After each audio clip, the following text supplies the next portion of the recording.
good morning guys. आज बिहानको 8 बज्यो and I want to give a quick update about my fish. मेरो माछाहरू चाहिँ अहिले जति बाँचेको छ तिनीहरू अहिले अलिकति सन्चो नै छ है। अन्त म होल अफ मेरी गएँ, फिसरी डिपार्टमेन्ट गएँ, भेटनेरी गएँ, तर माछाको लागि केही पनि पाएन अपार्ट फ्रम म्याग्नेसियम सल्ट है। अन्त त्यो नेप्थलिन हालिदिनु भनेर मलाई धेरैजनाले रेकमेन्ड गर्नुभएको थियो, तर मैले अफसोस त्यो पनि पाइनँ है। अब सुकियामा पाउँछु भनेर सोचिरहेको छु। अन्त मैले अर्को चाहिँ के गरेँ भने मैले चाहिँ अब मेरो माछाको पन्डलाई चाहिँ रेनोभेट गर्छु भनेर चाहिँ मैले यहाँनिर तल मन्ता अङ्कल अनि किशोर जुजोलाई बोलाइरहेको छु। अन्त साथमा बडाले पनि हेल्प गरिराख्नु भएको छ हो। अब यस्तो पानी सिमसिम परिरहेको छ, पानी झरीमा त अब रेनोभेट गर्नु मिल्दैन र चाहिँ यहाँनिर पाल टाँगिरहेको छ हो। त्यस्तो भइरहेको छ किनभने अब मलाई चाहिँ माछाको लागि चाहिँ म जे पनि गर्न सक्छु क्या त, मेरो स्पेसली यो माछाहरूको लागि चाहिँ हो। सो अन्त गाइस जुन चाहिँ माछाहरूको त्यो मेरो पखेटामा त्यो खुन चढेको जस्तो भएको थियो फङ्गल इन्फेक्सन, त्यो इन्फेक्सन पनि अहिले हटिँदै गयो है। किनभने मैले घरकै नुन है, त्यो म्याग्नेसियम सल्फेट नपाउँदाखेरि चाहिँ घरकै नुन अनि निम पत्ता चिरौटोहरू उसिनेर एकदमै हालिदिएँ यिनीहरूलाई, डेली जस्तो भयो दबाई गरिदिएँ। अहिले चाहिँ यो म्याग्नेसियम सल्फेट भन्ने एउटा सल्ट रहेछ, त्यो चाहिँ मैले यिनीहरूलाई हाल्दैछु, त्यो पनि युट्युबबाट हेरेर चाहिँ मैले हालिदिएको। सो गाइज मेरो अहिले यति माछाहरू बाँचेको छ। असलीको नयाँ माछा चाहिँ 4टा छ। अब यिनीहरूलाई चाहिँ म चाहिँ यहाँ माथिबाट चाहिँ बाहिर आउट पाइप अनि मुनिबाट चाहिँ सफा गर्ने पाइप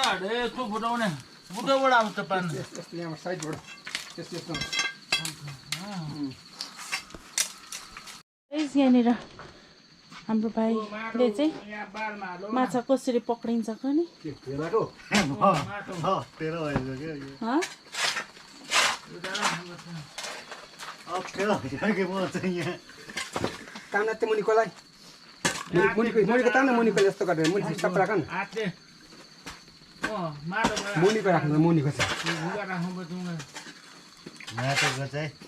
माथि दुईटा छ यस्तो चेपमा नजाओस् यहाँ चेपमा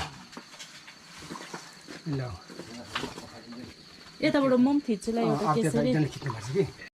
सो गाइस यहाँ हेर्नुहोस्, यो मेरोमा चाहिँ यति ठुलो मैनी आधी किलो त छैन हौ, तर के भन्छ आप्पाले तर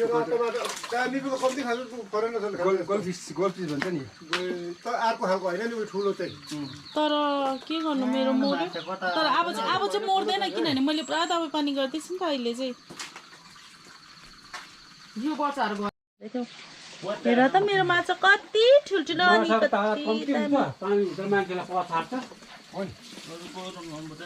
यो चाहिँ मेरो माछाको आँखै देख्दैन यसले। लु हेर्नु त आँखै डुबिसक्यो यसको। तर अहिले भरे राति त यसलाई अलिक ठुलो ड्रममा हाल्नुपर्छ, म यसमा दबाई पनि हालिदिन्छु क्या। ए भाइ त्यो सानो माछा चाहिँ हराउला नि, त्यो चाहिँ जसरी पनि हेर्ने।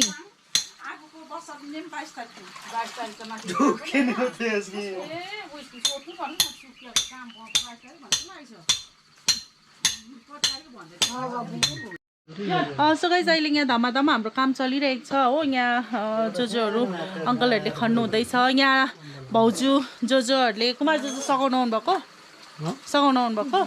माछा पक्रेको। सो माछा पक्रेको अन्त अब चाहिँ मैले नयाँ माछा किन्यो भने चाहिँ मैले चाहिँ क्वारेन्टाइनमा चाहिँ 2 हप्ता चाहिँ एकदमै राख्नुपर्ने रहेछ। त्यो मैले अब धेरैजनाले मलाई सजेसन गर्नुभयो है। अन्त त्यही हो अघि भनेको जस्तो अब म्याग्नेसियम सल्फेट चाहिँ मैले पाएँ, त्यो युट्युबमा हेरेर मैले त्यो किनेँ, तर मेथलिन चाहिँ मैले पाएन। अब त्यो चाहिँ अब कसरी हुन्छ म सिलगढीबाट चाहिँ ल्याउँछु है। म फिसर डिपार्टमेन्ट पनि गएँ, भेटनेरी गएँ, सबै जग्गा गएँ। अब सुकिया चाहिँ म गएको छैन। सो आजको यो हाम्रो पन्ड रेनोभेसनको काम चाहिँ यसरी चलिरहेको छ। मैले टाइल्सहरू पनि सबै ल्याइसकेको छु।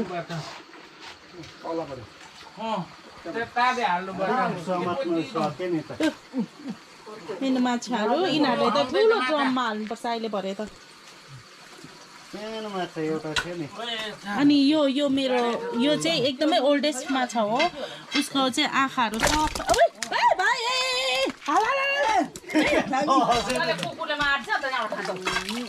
सानो भयो नि त यिनीहरूलाई ठुलोमा हाल्नुपर्छ अहिले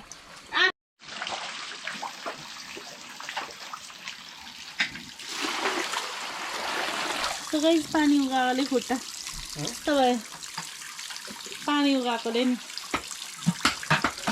सो गाइस यहाँनिर चाहिँ मैले खुर्केर सफा गर्दैछु त्यहाँ दुईजना हाम्रो माछा छ अङ्कलले काम गर्नुहुँदैछ यस्तो घिनलाग्दो भइरहेको छ अङ्कलको चाहिँ त्यही माथि यस्तो च्याक्छ हिलो ल्यायो है मेरो चाहिँ यस्तो हालत भइरहेको छ डल्लै भिज्यो त्यो पानी उयो गर्दा आज चाहिँ हाम्रो पन्डको काम यति तुर्यो अब यिनीहरूलाई म ट्रान्सफर गर्दैछु चाहिँ यो ड्रममा हाल्ने अब यो अलकत्र त उयो के पनि हुन्न नि है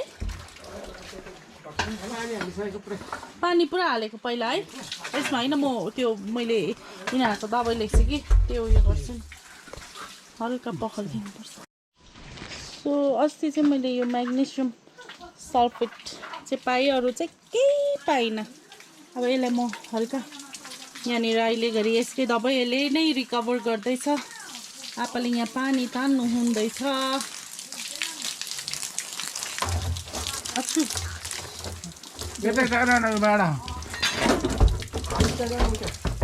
यहाँ राख्नुपर्छ छोटो भयो आपा पानी यहीँ राख्दौँ ल उयसमा पानी किनभने यतै जान्छ नि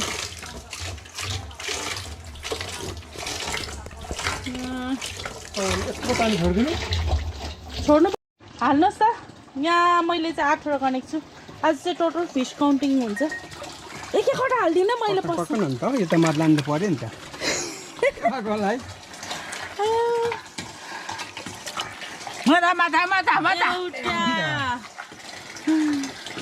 माता दुईटा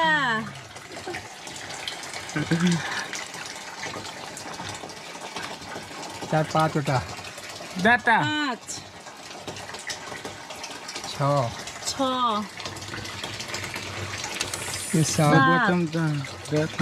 8 9 10 10 वटा पो अघि त मैले कम्ती गरेको थिएँ त 9 वटा 10 वटा सानो चिट्ठा 10 वटा फेरि पनि लेखिन किनभने यिनीहरू उयो गर्यो नि त हातको बिच लाग्छ होला है 10 11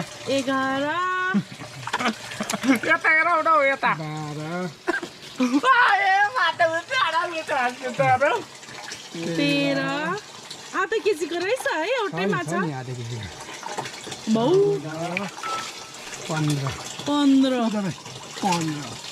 जाउँ फेरि ल्याउनु यहाँभित्र यिनीहरू देख्दैन रहेछ कालो भएर तर यिनीहरूले यहाँ चाहिँ अलिकति भए पनि सेफै हुन्छ है धेरै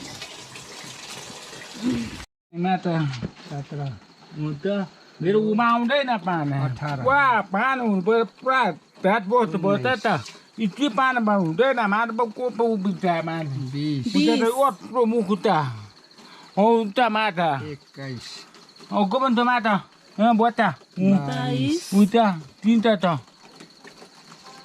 मोटाउँदै सो हाम्रो चाहिँ यहाँनिर 25 वटा माछा छ अब यिनीहरूले यहाँ चाहिँ अलिकति भए पनि अहिले भरे खाना हालिदिनुपर्छ मजाले खेल्दैछ भोलि चेन्ज गरौँ ल पानी किनभने 200 लिटर भनेको त कम्ती कहाँ हो त हो अन्त अङ्कल सो गाइस है मेरो चाहिँ 25 वटा धेरैवटा माछा मर्यो है अहिले काउन्टिङ गर्दा चाहिँ 25 वटा माछा चाहिँ मेरोमा छ अन्तखेरि मैले चाहिँ टप रेनोभेट गरेको कारण चाहिँ त्यो जुन चाहिँ पानी आउँछ नि त्यो पानीमा पुरा धुलो हुन त फ्रेस पानी नै हो तर पुरा धुलो आउँदो रहेछ र चाहिँ त्यो मुनिपट्टि चाहिँ फेदमा चाहिँ मैले आउट पाइप गरेको जहाँबाट चाहिँ मैले पन्डलाई सफा गर्नु सक्छु है अन्त अब I keep updating about my pond है सो हेर्दै सो गाइज आज हाम्रो पन्ड रेनोभेसनको सेकेन्ड डे हो है। म तपाईँलाई सानो अपडेट दिन्छु आज हाम्रो सेकेन्ड डेको। हाम्रो माछा फर्स्ट है, तपाईँहरूलाई माछा देखाउँछु है मेरो। सो गाइज यहाँ चाहिँ मेरो माछा छ, अहिलेसम्म चाहिँ अल गुड है। दबाईहरू हालिदिँदैछु यिनीहरूलाई। अब भोलिसम्म चाहिँ, भोलि या पर्सिसम्म चाहिँ के हुन्छ पुरा डर चाहिँ लागिरहेको छ।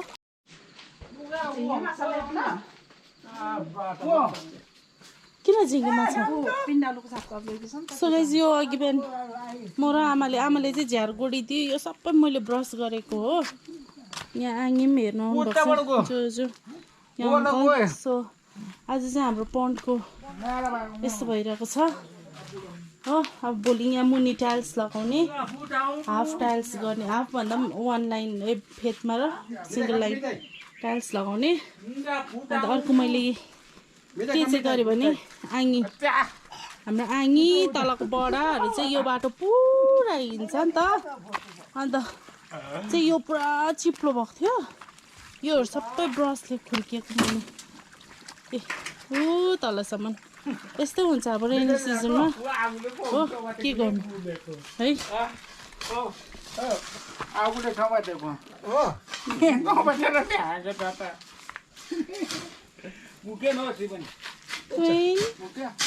यो माछाको टपको लागि पनि कम्ता खर्च गरिसकेन एमा।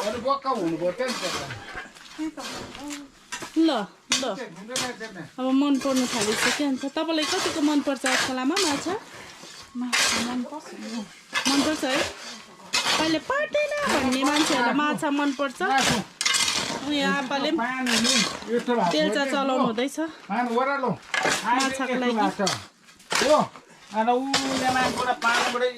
अब भोलि यो सबै टाइल्सहरू लगाइसकेपछि फेरि यिनीहरूलाई चिउना र गोबरले लिपेर चाहिँ पखाल्नुपर्छ। सो गाइज आज चाहिँ हामीले काम गर्नु पनि सजिलो पऱ्यो, किनभने पुरा घाम लाग्यो नि त आज हो। अन्त पाल त हुनु त यहाँ हामीले टाँगी नै रहेको छ पुरा। हिजो काम गरेकोले चाहिँ पुरा थाकिसक्यो, यस्तो गति भइसक्यो के गति। अन्त अब तपाईँहरूलाई अपडेट दिँदै गर्छु मेरो पन्डको बारेमा है। ल thank you for watching, bye by.